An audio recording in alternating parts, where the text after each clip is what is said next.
This was the project for the biomechanical analysis of the best shot putters in the most recent Olympics in Olympia, Greece. This was a wonderful location, and we have a few slides to show it, where we collected data on the field. We were the only one in the world that were actually on the field collecting data with 3 cameras, and by having 3 cameras we were able to extract 3-dimensional analysis. We analyzed the first 3, the gold medalist, which is Belong Dog. We had the silver medalist, which is Nelson, and we had the bronze medalist, which is Olson. A very unique and interesting thing in this study is that the first and the second, Belong Dog and Nelson, threw exactly the same distance, 21 meters, 16 centimeters. However, each one of them using different technique. Belong Dog using the linear technique, where you're going across the circle, throwing the shot, where Nelson used the most modern technique, which is the twist, or turning technique, where the athlete actually turning with the shot. And I will show it to you right now what was the output of these cameras that we took. The field was very unique and fantastic because it was not handled in the main stadium in Athens. It was handled in the old Olympia, where 2,000 years ago the first Olympics was handled. So here you see in the picture the old Olympia with all the people sitting around where the shot put was taken care here. If we go a little bit closer, this is the shot put ring. Here are the shot putters, and here are the cameras right here. We had one here, and one here, where we shot the film. So that's just prior to the competition. This was the preliminary. And you see more scenery of this location. Here you see it a little bit from close-up when we set the cameras. Here are the athletes that compete. This is the shot put ring, and the distance is measured around here. We had the camera 45 degrees here, 45 degrees here, and 45 degrees there. So they were each one about 45 degrees from each other. Here you see a close-up of the circle. So we had the 3 throwers. We had the Belong Dog, which actually got the gold medal. And here you see collection of his best throw, which was 21-16. I'll show it again. This is the raw data.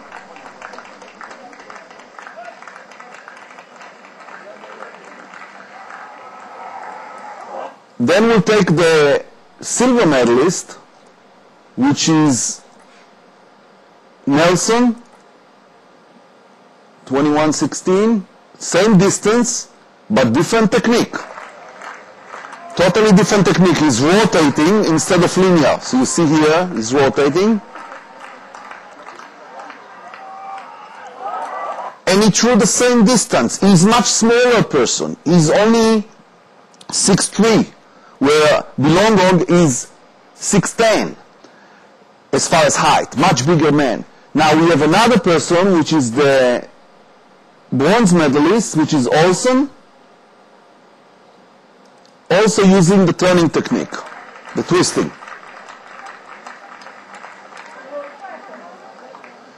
The question now, which one has a better technique and what contribute the most to their throw? And from here we're going to the analysis. In order to analyze the results, we're going to the APA system, to the ARIEL Performance Analysis System. And here we have few modules. We have the capturing modules. We have to capture from the camera to the computer. We have to transmit it through the internet to different locations so they can trimming it. So we have the trimming module.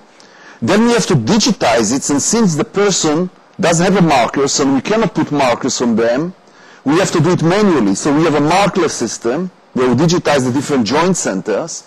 Then we need to transform the data in order to get to 3D from 2D. Then we have to filter to get rid of some of the noise that created due to the digitizing. Then we can display and analyze the data.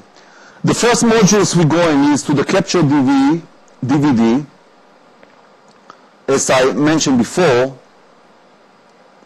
and from the raw data on the field, this data are going to be distributed around the world to any place we want. In this case, I'm selecting, in this case, Bilongog, and you see two images from two different cameras. We have three cameras. I'll make it a little bit bigger. And the idea is here to be able to synchronize the two cameras. And in order to do that, we either use a sound or we use this shouting. So in this case, I'll go to the edit, synchronizing and trimming.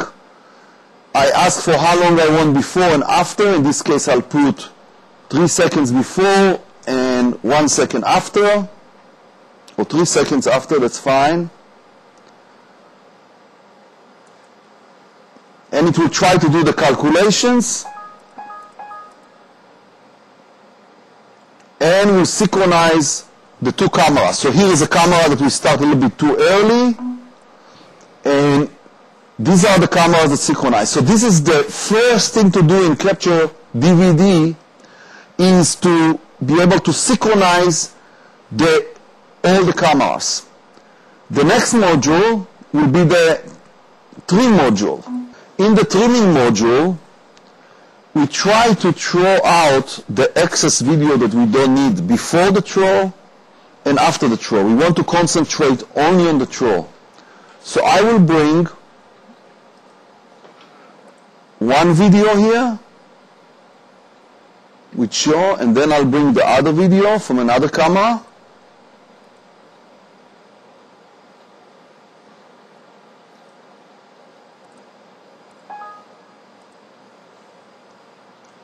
And basically, as you see, there is no overlap because one camera starts before the other. So we have to find the point where we want to trimming, where we have data from both cameras. Like in this case here, if I go to this location, I still have it. But if I go close to the beginning, I don't have data here, but I have a data here because the cameras were not hardware synchronized. So we have to do it software. We have to synchronize all the cameras together. So that's what we're doing with the trimming. The next process, which is the most important, is the digitizing process. Since we don't have markers on the outlets and we cannot put markers on the outlets, we have to use a manual digitizing. And I'll show you how the process is done. It can be done through the net. So we had universities around the world digitizing it while we are in Athens, or in Olympia in this case. So I'll open this particular file, which is the gold medalist Bilongog, and I'll take the AVI associated with that, which is the video file.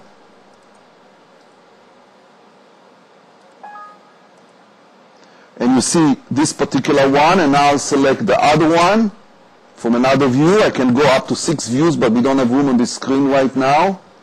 So I'll take the second one. So here I have it. I'll move it a little bit down so you see it better. And basically, what we're supposed to do is digitize each frame. And I'll show you how the digitizing is done. We go like to the foot, to the ankle, to the knee, to the hip, to the other. Then we have to estimate. Sometimes if we don't see, we have to mark it as unseen because we'll see it from the other camera.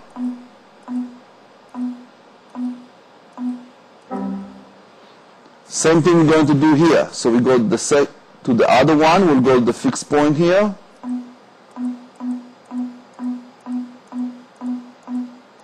All this thing is done manually. And points that you don't see, you flag as missing. Same thing, after you do it one time, you go to the next frame, and the computer will find it almost automatically, semi-automatically, as you see now. I go frame by frame. Now if I had markers, I would use the automatic function, it will find it right away, but I don't have the markers, so it has to be semi-automatic. So that's how you're doing it from one camera, then you do the same thing from the other camera. It's a quite laborious process, and it might take a whole hour to do this thing, but we have no choice because we couldn't touch the outlets. It has to be a non-invasive. So this is the digitizing. We have to do it from 3 views for every athlete, and then after that try to calculate the 3-dimensional analysis. The next process is the process which is called transformation. By having each video from one location, we have basically 2D data, and we want to convert it into a 3D data. And since we know the coordinates of every joint, we can use what's called the DLT, direct linear transformation, which will transform the data into 3D, which is very, very important. So if I'm opening this particular file,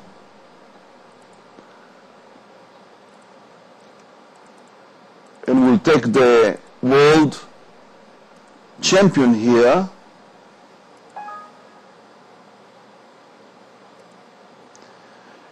and we'll select the view, and then we'll say go. What we'll see here, the process of transformation that we've shown. So basically we see the 3 cameras here, and we see how it transforms into 3D. I'll do it again.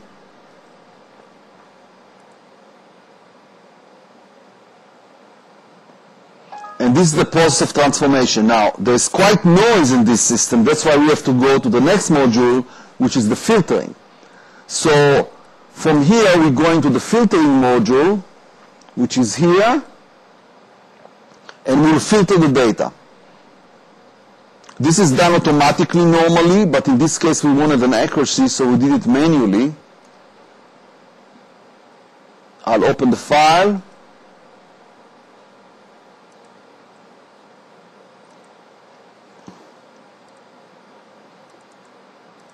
And we'll take the best one here, Bilongo.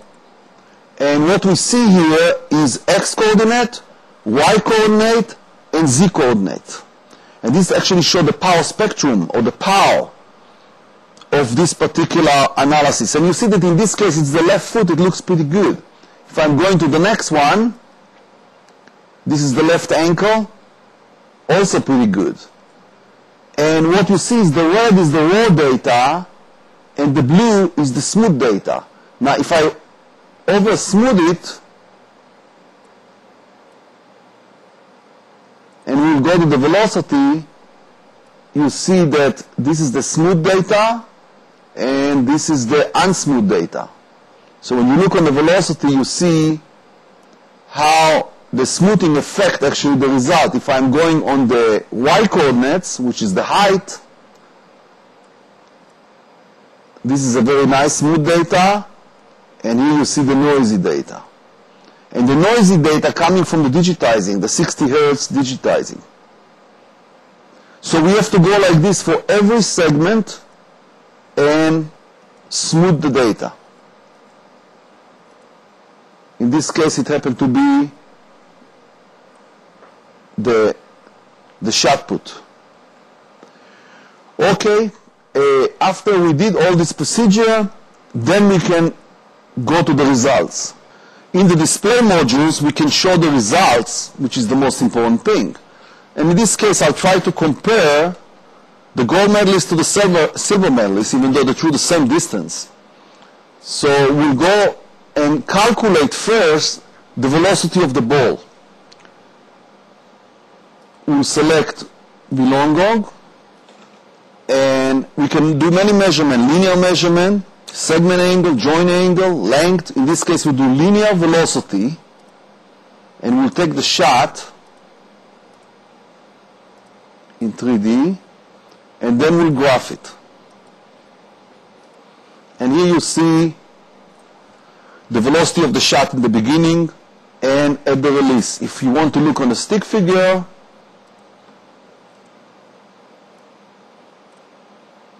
that's how it looks through the whole motion.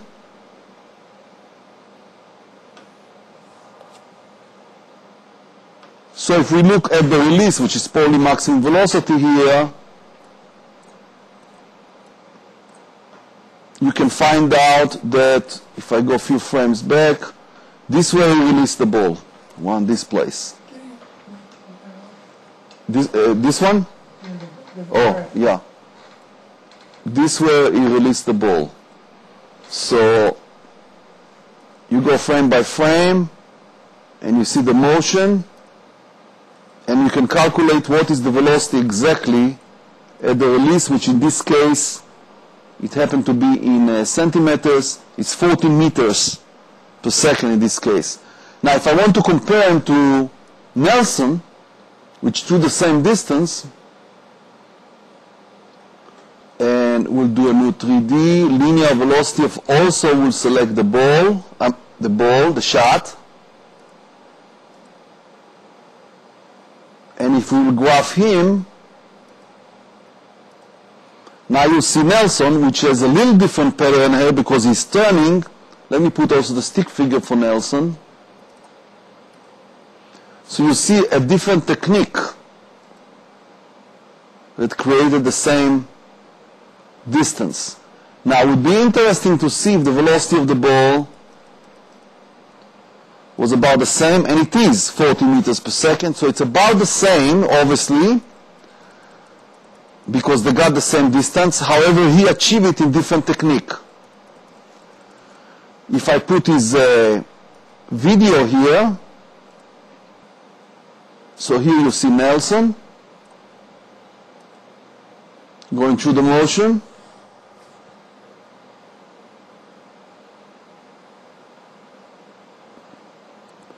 And the most important in his technique that we found out is this stretching of the leg forward just before the release and whipping down the foot to the ground, which creating like a catapult that allow him to throw the ball at the velocity of same like a big man, and he's not as big man as Bilondon. So his technique was varied from the other one, and you see here he stretches his leg here backward and snap it down.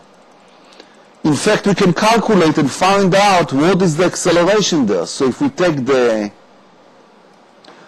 so we'll go to the display now to see what is the unique thing about Nelson that maybe made him reach such a great velocity on the ball at the release.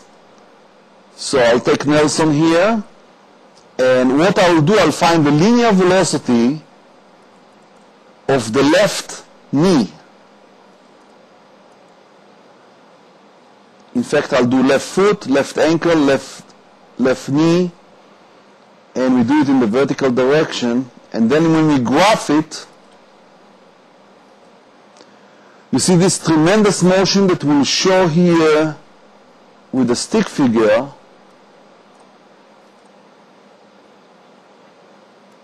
So in this position, he has a great acceleration of the foot down, and then deceleration, which creating a catapult situation on the arm. So we go now to the Nelson and find out his secret.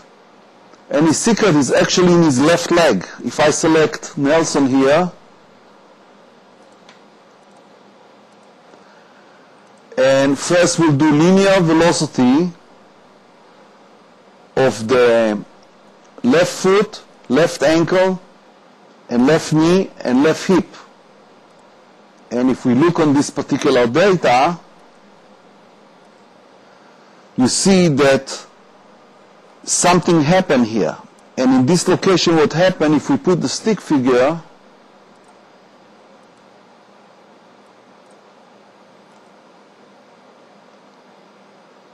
especially in this area here,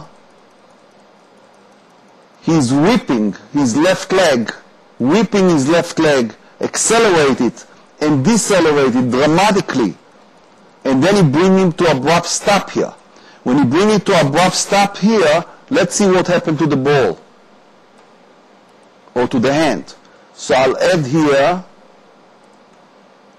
velocity of the ball, of the shot. And now if we plot it all, you see that the shot goes straight up in a velocity. So when this is going down, the shot will go right straight up. If we're looking now on the stick figure again, if we're looking now on frame by frame,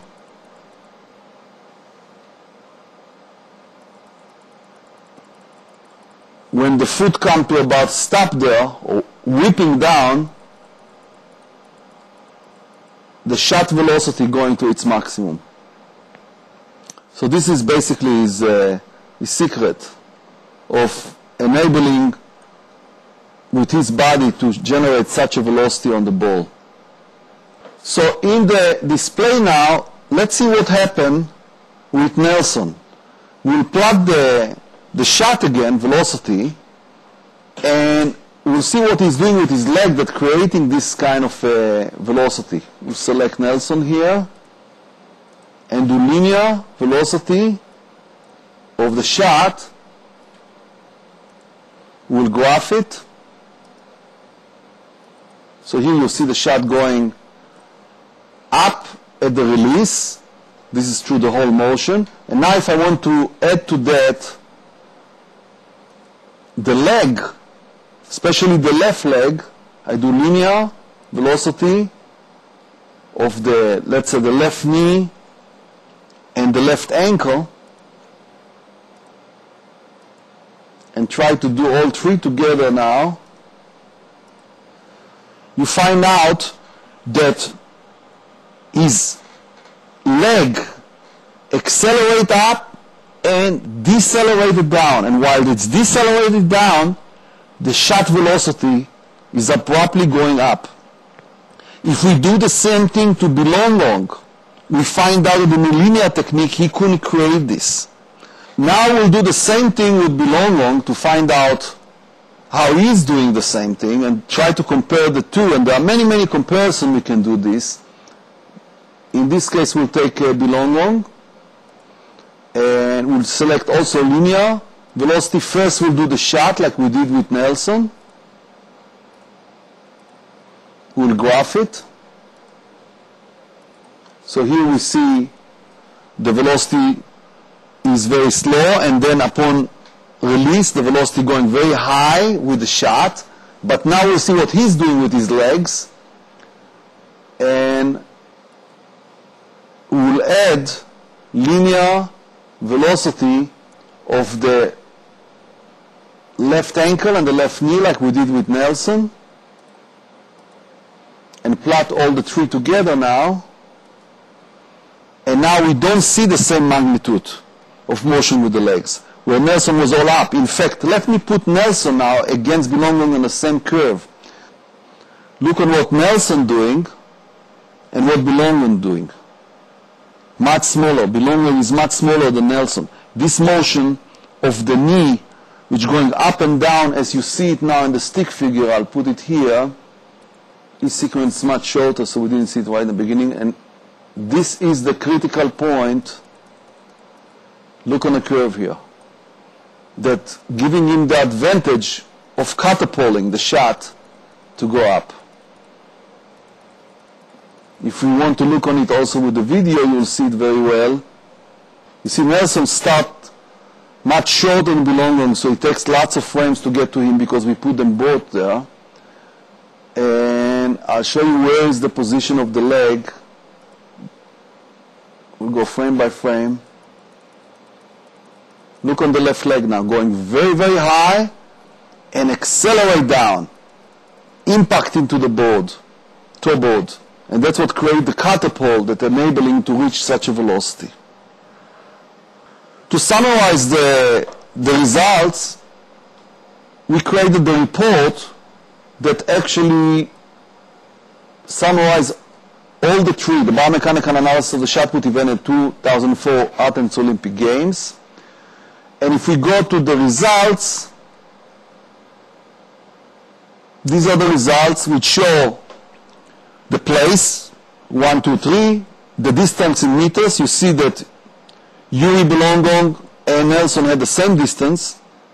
Then you have the release height, and you see that Nelson actually released the shot in a lower height because he's not as tall as compared to Yuri. However, they reach the same distance. And the shot velocity, you see that Nelson's shot velocity was slightly higher because he actually released the shot from a lower height, and they reached the same distance.